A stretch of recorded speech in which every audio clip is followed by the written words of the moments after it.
ভাই আপনি তো কালকে দুবাই থেকে আসলেন, মানে কি করতেন? মনে হয় অনেক মালপাতি কামাইছেন ভাই।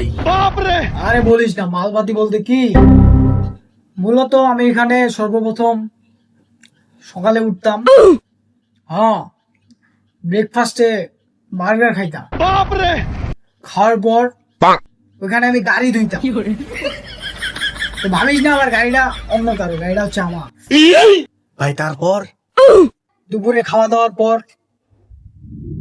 ওখানে আবার উট চড়াইতে যেতাম। উটটাও কার জানিস? কার ভাই কার? ওই উটও ছিল আমার। বাপরে, ওকে, এত কিছু ছিল ভাই। তারপর তারপর তারপর আরেকটু বলেন না ভাই, শুনতে ভালো লাগতেছে ভাই, আরেকটু বলেন। হ্যাঁ দাঁড়া, 1 মিনিট বলি। হ্যালো, ওইখানে ওইখানে 2 কোটি টাকা আছে, আর ওইটা নিয়ে ওই উটের খাবার নিয়ে আসতে যাও যাও। আচ্ছা ঠিক আছে। তারপর হইতেছে ওইখানে সন্ধ্যাবেলা খাওয়া দাওয়ার পর পার্টি করতে যাইতাম।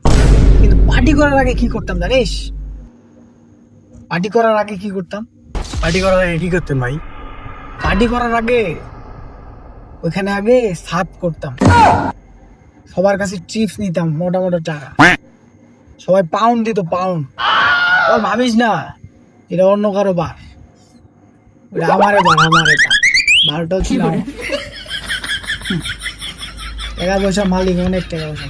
দুবাই কত ভিক্ষা, আর এখানে আছে বড় বড় চাপা চোদ্দাস মিয়া।